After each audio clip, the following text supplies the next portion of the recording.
Okay, so it has actually been a really long time since I've done any sort of video on this channel that had to do with my camera, because I haven't really touched my camera in a while, so I decided, hey, why not do a video like this? Because I have two channels. I have ArrowingFilms, that's the one that this video is on, as well as Arrow474, and that is pretty much my gaming channel.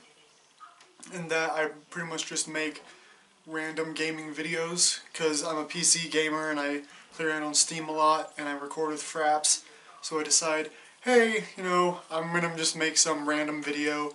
I don't really do like Let's Plays or anything like that. I just make some random video whenever I decide to play a game. And I decided to kind of go more in depth with that on this channel, because I am a collector. I collect a lot of things, from CDs to like anything gaming related. As you can see behind me, I have wall flags. The one on my right and your left, I want to say, or maybe it's your right too. But it is Gatekeeper's quarantine wall flag, and right behind me is the Zenith Passage solipsist wall flag. I also have a wall flag right over here, but I'm not going to turn the camera and show you yet. It's from the band Clawhammer. I'm a metalhead. I'm also wearing a Boris the Blade shirt. This video really isn't about that. It's about collector's items. I collect a lot of things. In another video I'm probably going to show, like, I have some collector's edition like plushies that I got from different indie games. I'm also a huge fan of like indie games and stuff like that. I don't play a whole lot of AAA games. I play some Dishonored and The Witcher and stuff like that, but very seldom. But I was thinking, because I actually have some indie game related collector's edition items, so I was going to show that, starting with the very first game that got me into indies in the first place. This is from Hotline Miami, and it is a 3-vinyl soundtrack set. As far as I know, Hotline Miami doesn't have any sort of like physical copy, so this is kind of just as good, I'd say. And then right here on the back, and it has like all of the songs and stuff all over. Has some really cool artwork. Hotline Miami is pretty much a game. I really wouldn't be able to explain the story. I'd say if you're interested, definitely go ahead and play it. It is a top-down shooter kind of game. It features a lot of action and arcadey style, but there's also, in some ways, I'd say a tiny bit of stealth, especially in one level. But yeah, I have that vinyl. And then, speaking of another Hotline Miami 2, I also got this in vinyl form. And as you can see, it still has the phone card, because I bought the collector's edition on Steam as well. And that's mainly where I played the game from. But yeah, Hotline Miami 2 is more of the same. It's still pretty much Hotline Miami, except there's actually a lot more story to it, and it's separated into like different factions. It's really interesting stuff, though. I definitely love the Hotline Miami story. There's even some comics online of Hotline Miami. Now, for the more standard edition collector's items, I've got Rocket League, which is definitely really fun. It's kind of like a sports game, like soccer, but you play it with cars.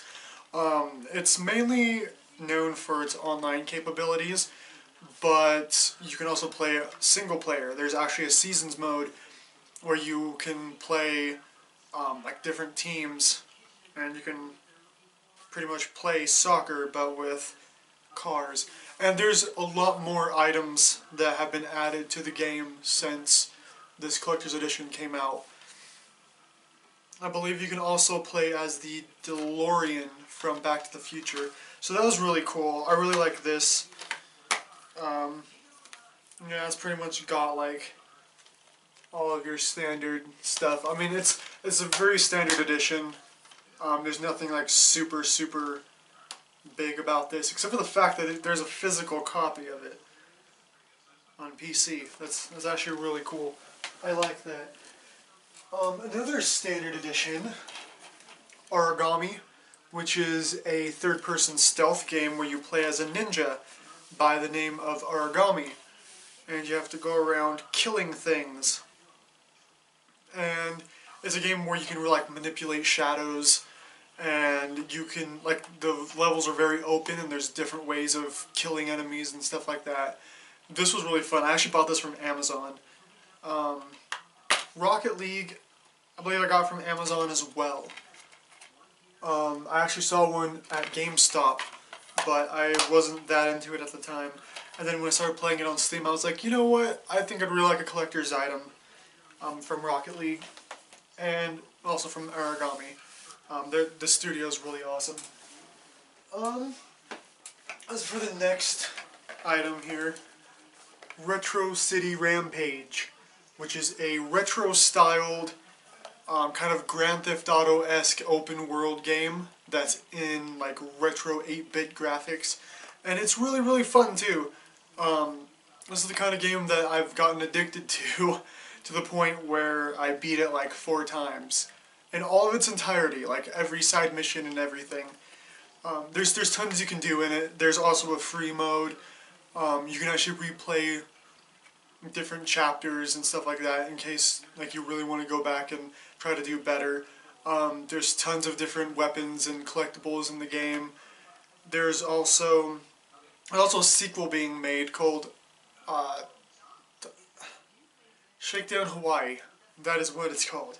Shakedown Hawaii. It's really cool. So far as I've seen, there's just like trailers and stuff, but it looks really good. This game is kind of like a Back to the Future-esque parody, and there's a lot of video game parodies in it. There's also different, if you go to their main website, there's different versions you can get. This is actually a, there's 1,000 copies made and I got 602. And there's different versions, like there's an actual CD-ROM version, and this is actually the floppy disk, it's the 486 version. So that's pretty interesting. It's a really addictive game. I'd definitely say you can check it out.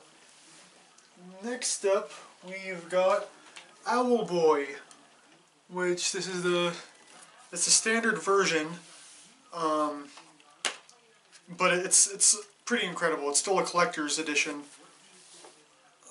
That kind of sounds like an oxymoron there. How can it be standard but yet be a collector's edition? But it also comes with the game manual, it comes with the soundtrack and everything. This was an item from IndieBox. IndieBox is one of my favorite websites because they have tons of collector's editions and even standard editions of different games. From D-Pad Studio, it is a kind of platformer, but you play as an owl boy,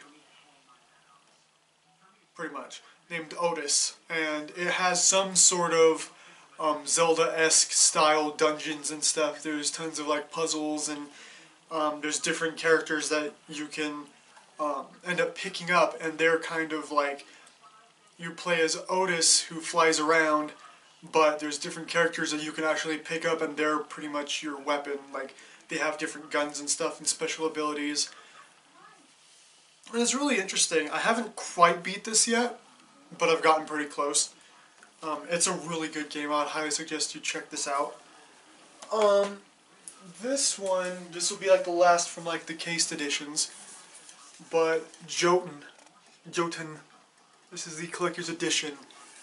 It's in a steel case and it feels incredible. I actually got this from GameStop.com. I had to pre-order it. It's another IndieBox kind of game that was published by IndieBox. Well, the game itself, the collector's edition, came from IndieBox, and it comes with a manual and the soundtrack and the main game and everything. And I believe there's actually Steam codes that come with it as well, just in case you don't want to like open up your box or anything. Jopen is pretty much a beautiful hand-drawn game where you play as a Viking woman who is pretty much, she is trying to appease the gods because she ended up dying in battle, and she has to go into like these different realms and fight these giant things. That's the ice Joten right there, and there she is right there at the bottom. And it's a really fun game.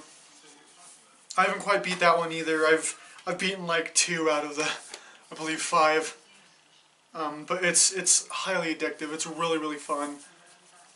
There's different rooms that you can unlock that will give you different powers of the gods, and I would highly suggest that you check that game out. Coming towards the end, I have 3 indie box collector's editions that I got.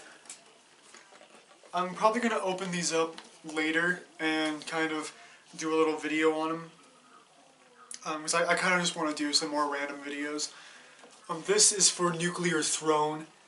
It is incredible because it comes in like this really cool sleeve. And there's it's like a mimic.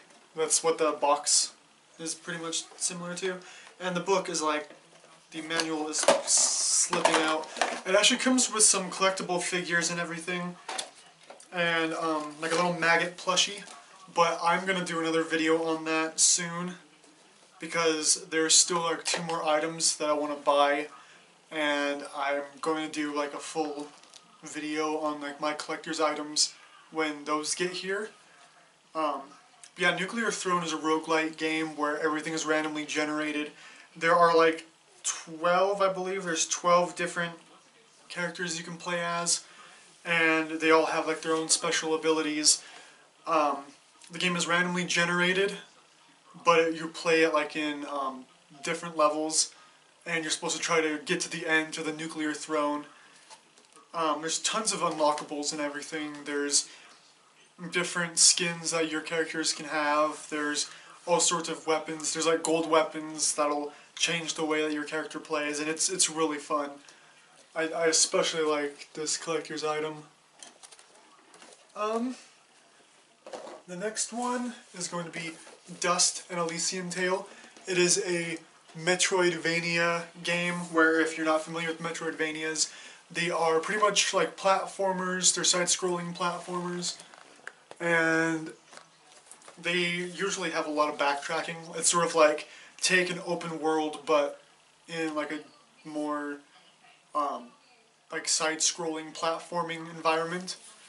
There's a lot of really fun Metroidvanias out there. One of them is Strider. There's also Guacamelee, which Guacamelee had a collector's edition from IndieBox. Sadly, I did not get to that one in time. With these collector's editions, there was about 5,000 made, and this was number 4,179. Now, to some people, 5,000 might seem like a lot, but when there's only 5,000 made, period, that is it. No ands, ifs, or buts. Just 5,000, and that is all that's going to be. That's really saying something. This actually comes with like a little plush of like the, I wonder if she's in here. No, she isn't. I'm not going to show you the back though. I'll have to do another video of like unboxing some of these. I mean, I've already unboxed them, but okay. Now there's this one. This was a very pleasant surprise.